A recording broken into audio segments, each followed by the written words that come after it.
Good morning, good afternoon, good evening. I am the posh guy who likes wrestling, and this is my review of the Royal Rumble 2015. Wow. Okay. The WWE being taught a lesson that they really should have learnt a year ago. You do not fuck with Philadelphia. In fact, reports show that the city of Philadelphia is going to officially change its name to the city of You Do Not Fuck with Philadelphia, Pennsylvania. Their new city motto will be Philadelphia will not be fucked with. Its official song will now be just a chorus of boos, and its official animal will be a bird. This bird.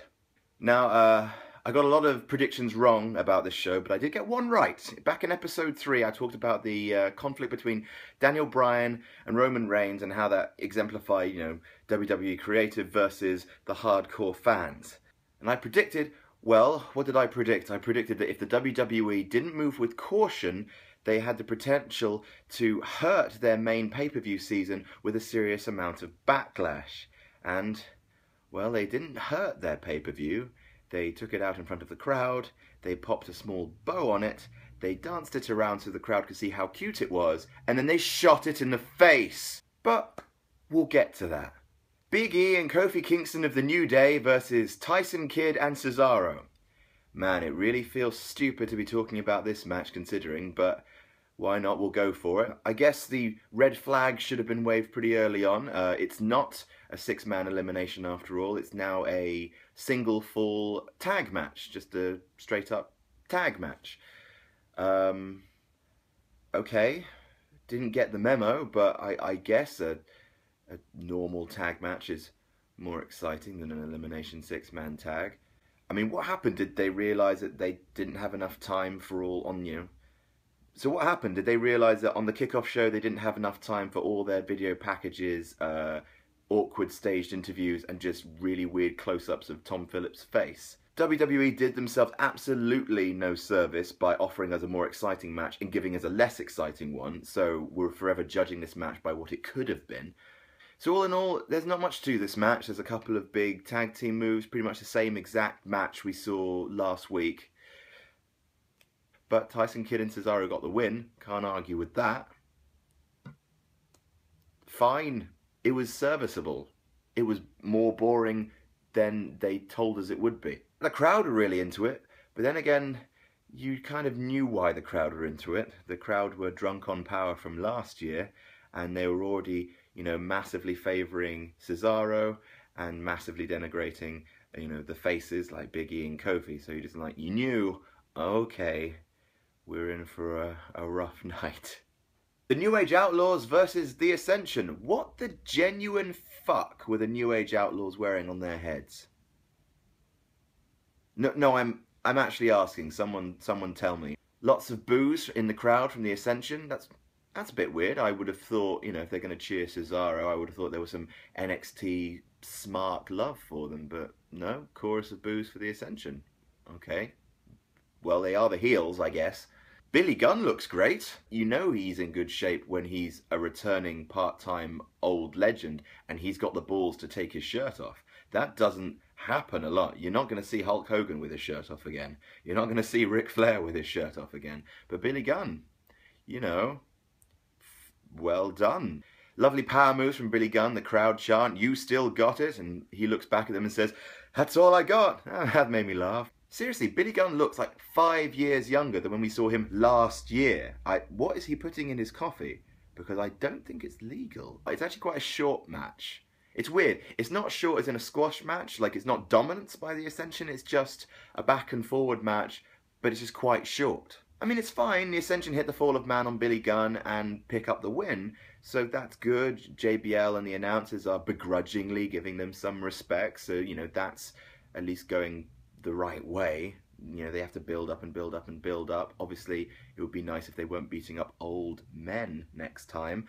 But Miz and Mizdow versus the Usos. And wow, Mizdow is one of the most over men in the fucking building. You know he's struggling against the worst gimmicks imaginable. He's being shat on and he's coming out and he's not complaining. He's not looking pissed off. He's not throwing his toys out the pram. He's coming out and he's making the fucking most of the time he's given. He earns so much respect doing it because he clearly cares about this business and will do what it takes to get himself over. Miz plays up heavily the whole, I'm gonna tag you. I'm not gonna tag in Mizdow. Not sure why. Miz is putting himself in a handicap match by doing that, but fine. Unlike most of the matches between Usos and the Miz, there feels like a solid story here. That letting Mizdow in the match, no, that's a really good story spine, and it just keeps the match ticking over. All the moves mean more because you're waiting for Mizdow to get in, and he never does.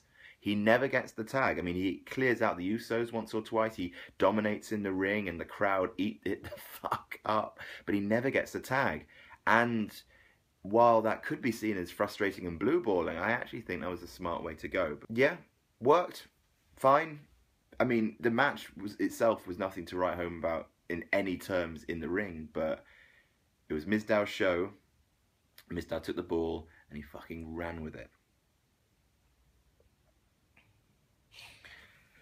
Bella Twins versus Natalya and Paige. A well-worked match. This was fine, but the crowd hated it. Natalya and Paige, you thought they would get more buzz because they're really respected in-ring workers, and it seems like that kind of crowd that we're going to go after the workers and support them, and they're the ones who get our fucking cheers. But no, dead. Even when Paige did her I'm sexy and I'm on a lady kind of pin. I mean, what the fuck do WWE creative think of female wrestlers? What are women? Women are just like fucking sexy and crazy and sexy and crazy. You know, they're really crazy, but they're also like really, really, really sexy. So maybe they can like kiss and then they slap each other and pull each other's hair. Fuck, I love cocaine for lunch. One of the Bellas caught a full kick straight to the vagina, like a straight up vagina kick. A punt to the lady lunch. Natalya got kicked solidly in the boob. I like to think I'm not just focusing on the boobs and vaginas in this match. There was some good, you know, Natalya did an electric chair. See, I recognize that move. Paige barely got any action whatsoever. She got pulled off the apron, never really got a proper hot tag. Nikki Bella, forearm to Natty's face, and that's the end of the match. The Bellas win. I'm not sure what that does. I don't think it does anything. Okay, now let's see. Rollins, Cena, and Lesnar. Holy fuck, bullshit, bastard, wank, motherfucker, cocksucker, son of a bitch. This was an amazing match. Not just the best match of the year, because what does that mean? But the best match of this year and last year. It's the best triple threat match I think I've ever seen. It's phenomenally paced. The combination of styles is just incredible. Every single person was serviced in just the right way. Brock looked like a fucking beast made up of smaller beasts, just nailed together. Rollins looked cunning, subversive, and he showed some amazing high-flying chops. He was the glue that held everything together. Cena looked gutsy. He never got pinned, so he looked strong.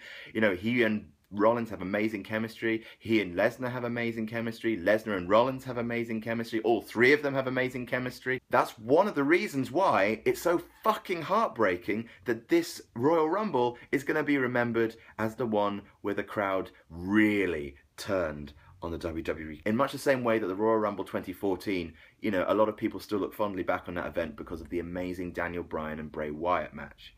Hopefully, people will look back on this event. Maybe they'll look past the fact that the fans pissed directly on Roman Reigns' face, and maybe hopefully they'll look at the fact that this had one of the best triple threat matches of all time. First of all, German suplexes for everyone. German suplex for you, sir. German suplex for you, sir. J&J Security, I've got a double German suplex for you, sir. Brock looked unstoppable. He was throwing everyone all over the place. There's a Kimura lock to Cena. Cena powers to his feet. Rollins jumps on both of them and legitimately bounces. He lands on top of them, doesn't knock them over. He lands on top of them and bounces, and then they fall. Jesus Christ, that might have broken Cena's legs. There's an AA to Lesnar. Rollins looks to steal the pin count. Lesnar kicks out at 1. Cena goes for the 5-knuckle shuffle on Rollins. Lesnar just peekaboo, whoop, German suplex. Rollins jumps off the top rope. Lesnar catches him in the F5 position and F5s him. It's just so good. It's just escalation of violence.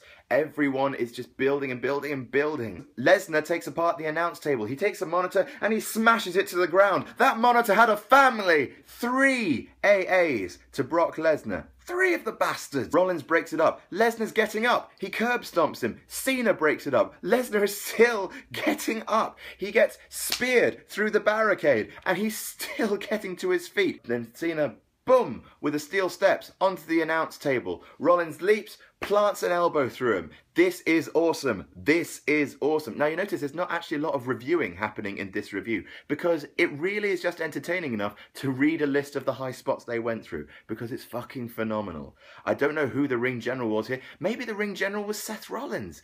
This guy, when he eventually turns babyface and is allowed to really kick loose with all the high-flying moves he wants, this guy is going to be fucking phenomenally successful. Seriously, this guy might be the most over high flyer that the WWE has ever seen. He is going to be more popular than Jeff Hardy. I can fucking predict that right now. Then Rollins and Cena get a chance to mix it up between the two of them, show great chemistry. Now normally this would be a point where the match dips because Lesnar is just having a nap on the outside of the ring. But Rollins is so good. He is able to have an amazing match with anyone. He has that rare quality. He's like Daniel Bryan. He can just mix it up with whoever and just bring the best out of them. There's a beautiful lift to a powerbomb from Cena. You're seeing stuff from Cena that he doesn't normally do. Rollins goes for a kick. Cena counters it to the STF, broken up by J&J security. There's a double AA to J&J. Then there's an ANA to Seth Rollins. Seth Rollins kicks out. Apparently Lesnar has a broken rib. What is going on? What the fuck did Rollins just do from the top rope? Was that a corkscrew 450 splash? Fuck me sideways. Oh, no time to dwell because Lesnar's back up. German suplex, F5. Okay, I marked out like an absolute motherfucker. And the thing is, there were no swerves. There was no Randy Orton. You know, J&J got involved, but you expected that.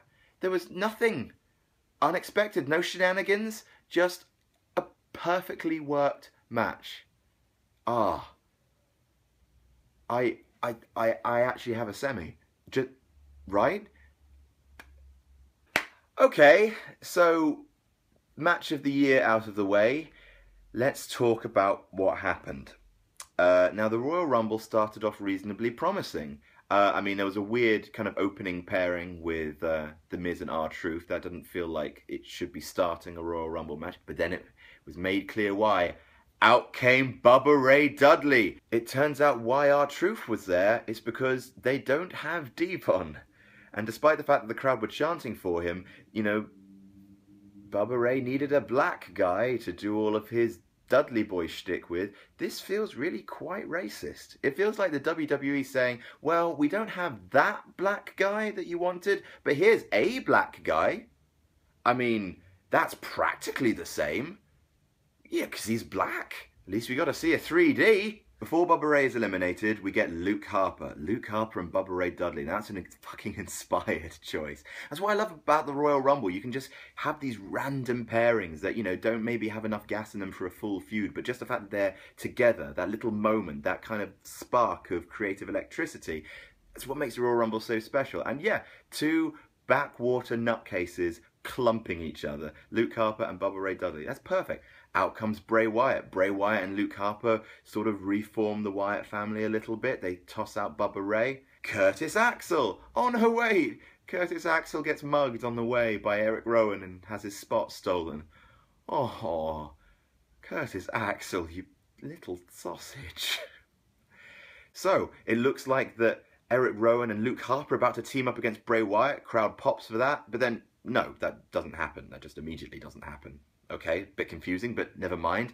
They eliminate Eric Rowan and Luke Harper. Bray Wyatt eliminates them both. And hey, it looks like we're having a repeat of what happened with Punk. He's performing a Sermon on the Mount. They give him a microphone and he talks about, "This year is my year." Out comes the Boogeyman, or as the announce team call it, the Eater of Worlds versus the Eater of Worms. Okay, Boogeyman's in it for a cup of coffee and then he gets dumped out. Nice to see him, I guess. His spot could have gone to someone else. I mean, I don't think the fans were clamouring for the Boogeyman, but it is nice to see some weird Cajun madness just all in the same ring. Everyone trying to out-crazy each other. Sin Cara, see ya, bye! Bray Wyatt gets the mics, gets them all to sing. It's quite spellbinding, this performance. I'm sure the fans won't turn on Bray Wyatt. I mean, he'd have to eliminate someone really popular for them to turn on him. Daniel Bryan's here! Yes, yes, yes. And the crowd go absolutely unglued. Now, the guys watching backstage must have been like, oh, fuck, what have we done? Because, admittedly, Daniel Bryan's pops haven't been as loud since he's come back as they once were. Not so in Philly. They blowjobbed the man. Out comes Fandango. Why did they change his music? All he is his entrance music. Tyson Kidd and Bryan square off. Oh, if Tyson Kidd were over, this would be great. Stardust comes out. This section of the Royal Rumble is not approved by the RSPCA because Fandango skins the cat and then Stardust skins the cat. Great joke. Bryan eliminates Tyson Kidd. Suicide dives onto Bray Wyatt on the outside. They're out of the match for now. They're not eliminated. Out comes DDP. Bang! Awesome. Show me the cutter. No, seriously, I'm glad you're back, but show me the diamond cutter immediately. Show it to me. And he did. He did immediately. Thank you, sir. A diamond cutter from the top rope as well. Another diamond cutter. Bang. Out comes Rusev. He counters the diamond cutter into a kick and eliminates DDP. You villain! Then he eliminates Fandango. You hero! Then there's a double drop kick from Bryan to Wyatt and Rusev. The crowd are really getting into this. He's kicking them, he's kicking them, he's kicking them. And then Bray Wyatt eliminates Daniel Bryan. Bad idea.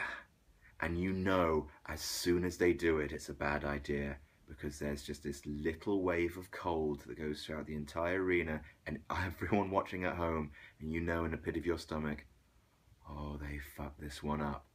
And the boos start, and they don't stop. Goldust comes out. Goldust and Stardust are fighting, but no one cares because they're booing. The Daniel Bryan chants start. They're getting louder. Out come Kofi Kingston. Boos. The crowd's getting ugly. Kofi is thrown out onto the Rosebuds. They carry him back to the ring. That's the worst Kofi Kingston moment yet. The crowd is getting ugly. Out comes Roman Reigns. Oh, it's just the worst time to bring out Roman Reigns. Big boos. So many boos. WWE, you have fucked this up so badly. Now, there's a choice between what you did, alright? Own up to it. Either you thought you were swerving the fans, in which case you're very, very stupid. Or you're telling the fans to go fuck themselves, which is very, very stupid. What did they think would happen? This is the Royal Rumble. This is Philadelphia. It's the same crowd. It's the same city. It involves the same wrestler. How did they not see that this would happen again? And only this time, they've given more of the match to be destroyed. Well, us losing the last 15 minutes of the pay-per-view, that sucked. How about we lose the last 45 minutes of the pay-per-view? All the big spots stop, alright? Straight away. Roman Reigns comes out, he eliminates a couple of people, but that's it. For the next 10 minutes, it's just mid-carders like Big E, Jack Swagger. Titus O'Neil comes out after Daniel Bryan's eliminated. You can't just do that. Because we don't care. What you've done is you've buried everyone else on the roster because you've thrown them out there in a hostile environment where people won't care about them. Goldust and Stardust fighting should be a big deal. It's not. Ryback coming out, the man who was just fired, should be a big deal. It's not. The CM Punk chants start. Well done, WWE. This is a good day at the office. Mizdow, the only guy to get a pop. Okay, Mizdow, do something. They love you. Come on, Mizdow. Okay, Miz says, no, go to the back. Then he gets knocked off the apron, and it's Mizdow's choice. Stick with Miz, or does he go into the match? He goes into the match. He does a few things, and is immediately eliminated. Just top notch. Dean Ambrose comes out. Come on, fella. They're popping for you too. Do something. Bad News Barrett. There are quite a lot of reasonably good names. A lot of athletic guys, but no one cares. It's just a load of people doing the typical thing, which is that everyone's in a corner and everyone's doing that, trying to lift someone out or turning them over or just like kicking them in the corner. No one's in the center of the ring. It's boring. Out comes Big Show. Big Show and Kane start to team up. They eliminate Swagger. Kane breaks HBK's most eliminations record. That should mean more. But it doesn't. Out comes Ziggler. Come on, Ziggler. Kick everyone. Kick everyone in the face. Double DDT to Big Show and Kane. Ziggler is KO punched and just dumped outside. Just sort of, out he goes. Oh no. So many boos. Kane and Big Show eliminate Bray Wyatt. Bray Wyatt. Why did they have him eliminate Daniel Bryan to just be tossed out so unceremoniously? Boos, boos, all the time, boos. Dean Ambrose and Roman Reigns team up. It doesn't make any difference. Dean Ambrose eliminated. Oh God, you know how it's gonna go. Crowd are chanting bullshit. Bullshit. Bullshit. The announcers can't ignore this. Reigns fights back. The crowd boo louder. This should not be happening. Don't you get it? Roman Reigns eliminates Big Show and Kane. You think to win it. The crowd chants for Rusev. Big Show and Kane come back in the ring, start beating up Roman Reigns. The Rock's back! Huge pop! And then it's fucking compelling watching. I tell you what, it's so interesting watching a Rock pop and then just watch it slowly bleed out.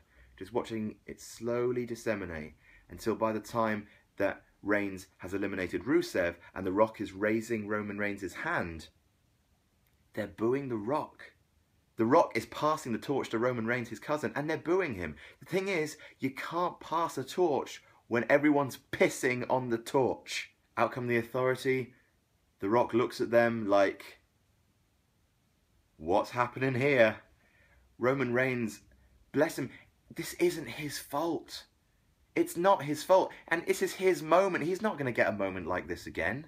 And he's trying to smile, but you can see in his eyes that he knows what's going on. He's not bad. He's just green. He needs time. Give him a year.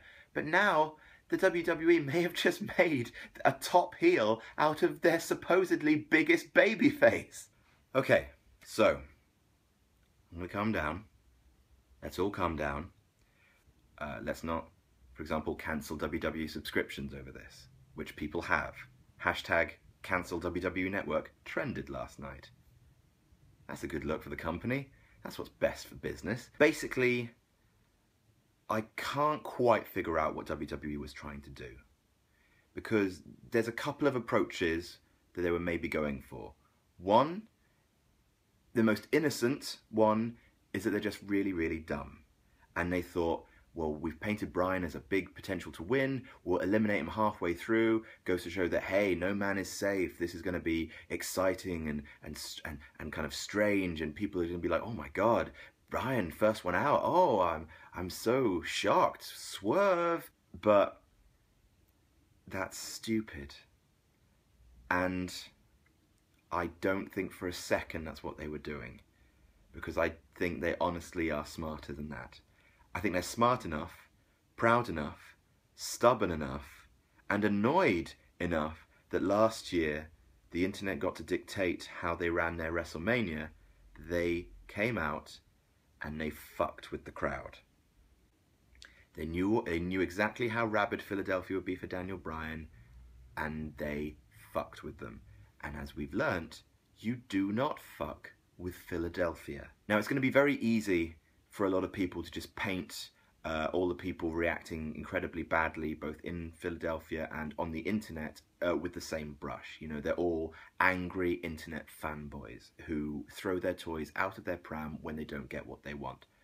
Hey, that happens a lot on the internet, fair enough. But that's not what's happened here, okay? Because in the cold light of day, I think while people would have been upset if Daniel Bryan and Roman Reigns had been the last two, if they hadn't eliminated Daniel Bryan so early, it would have been fine. It wouldn't have been phenomenally successful because it was obvious, screamingly obvious, that Daniel Bryan was the right person to win. It still would have been stubborn. It still would have been pig-headed, but it wouldn't have been fucking with people.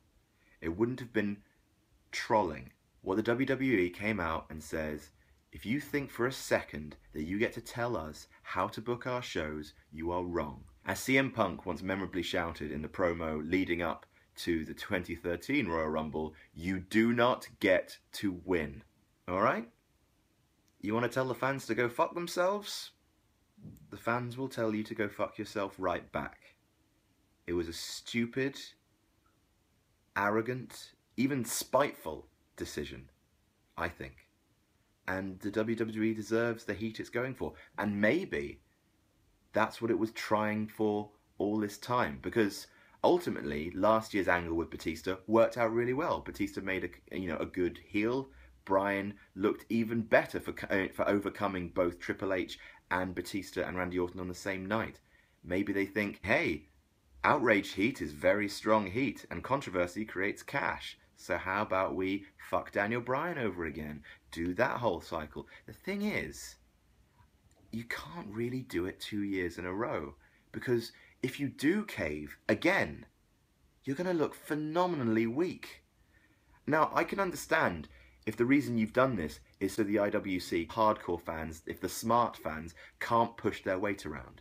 You are punishing them in the worst, most public way possible, and you're going to do it, and it's going to damage your top babyface by doing this. You've thrown Roman Reigns under the bus to teach the fans a lesson. That's stupid.